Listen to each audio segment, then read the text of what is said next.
those things that he did when he was living in the Homolka household. He stayed with that family for like 2 years, or for at least 1 year. And he was also flirting with Tammy Homolka, Carlos' youngest sister, and with their girlfriends, and making really inappropriate comments. There are so much indications that the family Homolka knew something, but they didn't come out and say it. So yeah. And it's never portrayed that way in any of the films about this case. They always come off, the father-in-law, Carla's father was like a weak guy who was afraid of, Paul. But when you hear your version, it's a whole different story. What about Satanism? Because there was a story, too, about how Carla used to put an ad in the newspaper looking for old Ouija boards. She wanted other people's Ouija boards. Yeah, according to a chronicle, Nick Braun from the book Lethal Marriage, he came to the conclusion, his investigation was that all of Carla's schoolmates told him that she had a fascination with death when she was fairly young. So she was also always fascinated with death, as was Ted Bundy. But at the age of 17, she was reading much true crime books. You have a book called Michelle Remembers. It was the first books about recovered memory and ritual sexual abuse. She was also in a scarification, when you are making incisions in your hand and fill it with nail polish. So really weird behavior. And they had books when they were arrested, a book entitled Ritual Abuse, and some of their victims also had their tendons cut. Like they couldn't escape, and that's just a clear sign of satanic ritual abuse. And also the head was shaved, and one of the first murder victims was also encased in cement. And to me, that sounds really like a method like organized crime and satanic ritual abuse. And there was a segment of your videos that was never quite clear to me. I never quite understood. There was something about a car crash, where some teens died in a car crash that's connected to all this. Yeah, it's really weird. On the night that Leslie Mahaffley disappeared, she was abducted. She attended the wake for 5 friends who died in a car accident on Numberside Road 1.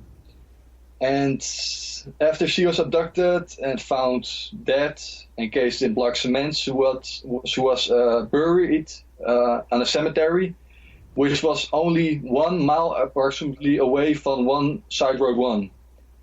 And the second victim was Kristen French. She was abducted in St. Catharines and killed and later transported to Burlington, exactly to the same ditch where those kids were had that accident.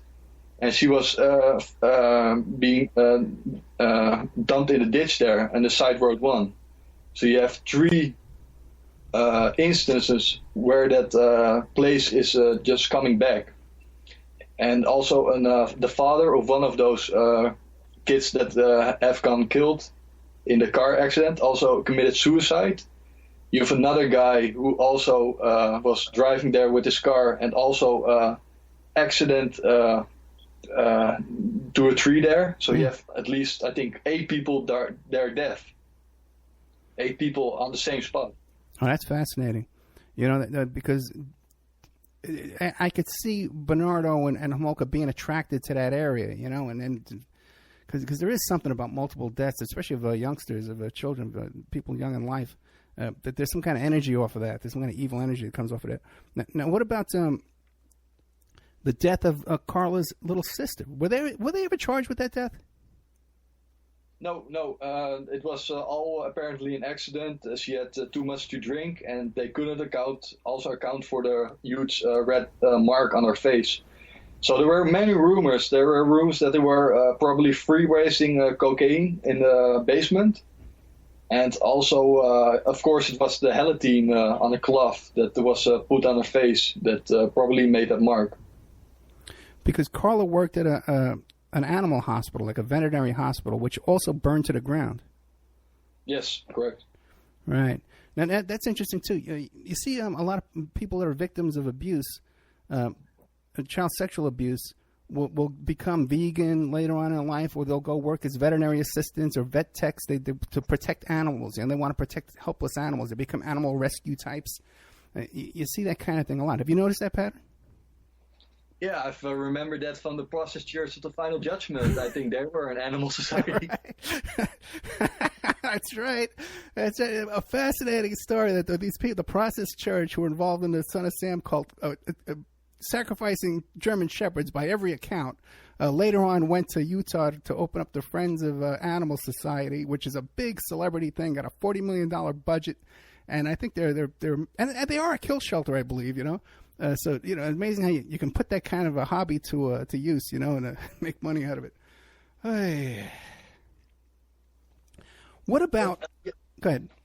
Let's see. Yeah, there were some indications of truly occult.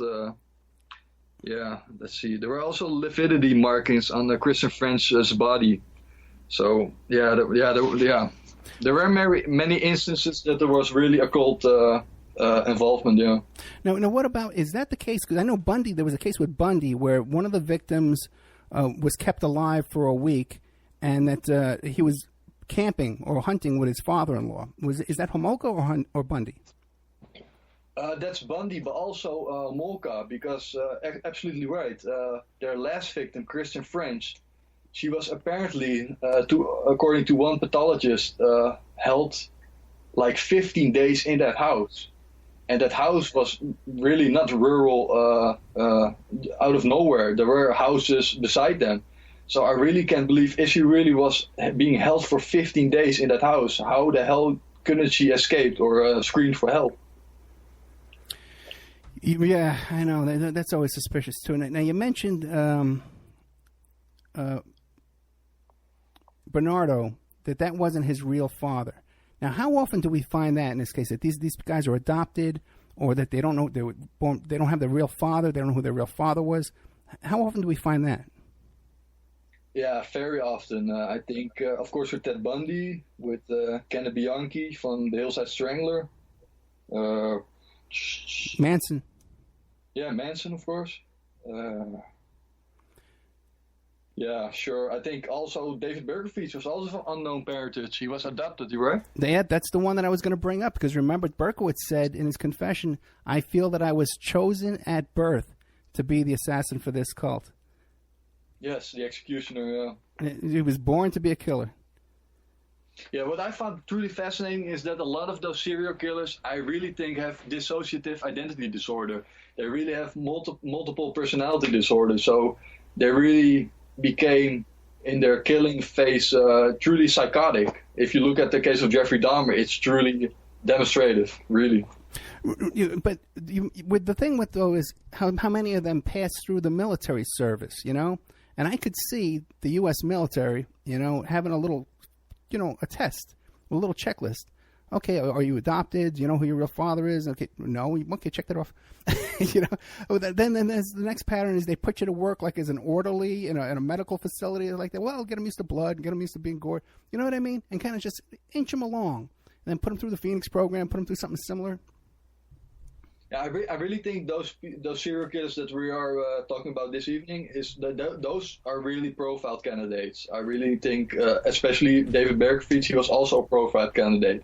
It was really stated bluntly that. Yeah. That they were actually profiled to become part of the military and also with Black Ops and other things. So. Oh, you know what? I had one more note here about Homolka. The death of her sister. Homolka later on dressed up in her sister's clothes in order to have sex with Bernardo. Yeah, That woman really was really the killer. I really always thought that she was killing instead of Bernardo. I think Bernardo was a serial rapist. He was getting his fun out of raping girls, but he wasn't a killer. He wasn't fascinated by death, and Carla was. And Carla had jealousy too, so we can see the motivation, because what would motivate someone? Okay, an accidental death of your sister, okay, whatever, what would motivate you to put on her clothing in order to pretend you're her to have sex with your husband? It's some kind of bizarre fantasy. It's just too extreme. Yeah, their fantasy was also always three-way sex, but I really think that Homolka was at least bisexual because she was also having sex with many women. Maybe she was also a lesbian because in prison she also had sexual relationships with women. So I think she was really screwed up sexually. And now she's out. She's free. Yes, she was released in 2005, and she married her brother's lawyer. Why did her brother need a lawyer? No, she married her brother's lawyer, but I don't know why. Why did her brother need a lawyer, though? Do we know that? No, I don't know if you understand my statement. She married her brother's lawyer. Yeah, she married her brother's lawyer. Yeah. Yeah, so but why did her brother need to hire a lawyer? No, I don't understand. No. Okay, yeah, but it must be because I'm thinking you're saying that she married the lawyer who was working for her brother. Oh no, she had a lawyer, and the brother of her lawyer she married. She married her lawyer's brother. Yes. See, it's amazing how languages little change there. Okay, now we were talking about. I guess the pattern again of films. We're talking about the toy box killing. Describe Truth and Consequences, New Mexico. What went on down there in Truth and Consequences, New Mexico, with the quote unquote toy box? Well, you have the person named David Parker Ray. He had a military background. Surprise, surprise. And he worked for I think $9 an hour as a mechanic. And basically, he acquired a toy box. A dungeon worth with stuff, property, and materials like $100,000, everything combined. So it's really a big mystery how he get everything, how he get that. And he was associated with accomplices and also the Church of Satan. He described himself as a master dungeon. It really has. Much indications that he was involved in satanic ritual abuse, abducting women, videotaping their exploits and selling them. And also, when he was arrested, he apparently had a fatal heart attack when the trial was being held. But I think if we want to talk about conspiracies about serial killers that aren't dead, I think David Parker Ray is the number one guy who I really think isn't dead. I really think they faked his death and now he's in another country doing the exact same thing. Okay, let's get into that in a second. Because there's a lot. First of all, he called his dungeon there the Satan's Den. There was a sign. Like you said, he had a dish that was transmitting from that building. The video camera equipment that he had, because this was in the early 80s, you can look up online. They show a picture of his tripod, and this is a very professional, expensive video camera. This wasn't something you buy at Walmart, okay, off the counter, you know. This is a professional equipment. And also, too, his own daughter turned him in like 13 years earlier. And then other people in that neighborhood, and in that, everybody's up in everybody's business in those little tiny towns like that. I've had a trailer in Arizona like that, a little tiny town like that. Everyone knows each other. They just show up without knocking. You know, this all goes on. And then the FBI came involved, and they had like 100 agents working on this case, investigating this case, looking for other leads and other connections. Yes, that really proves like there's something else going on over there, yeah. And I also remember I listened to a podcast of an author who have written a book about the case. And he said when he was going to have done his research in the community of Truth or Consequences, he said every a person living there was a drug addict. It was really a drug addict town. What drug, meth? Yeah, meth. Yeah, exactly. Yeah, that makes sense. Now tell us why you think he's still alive and living in another country doing this. Well, yeah, that's all just conjecture and speculation. But I really think that he did a lot of work for, let's say, the elite for procuring their little videotapes and doing their things. So I really think he's not dead. I think they just faked his own death. I mean, come on, how coincident is it? Yeah, he going to trial and suddenly has a heart attack and everybody's forgotten him. Well, yeah, that's another thing too. This is so common that these people at the center of this, it's either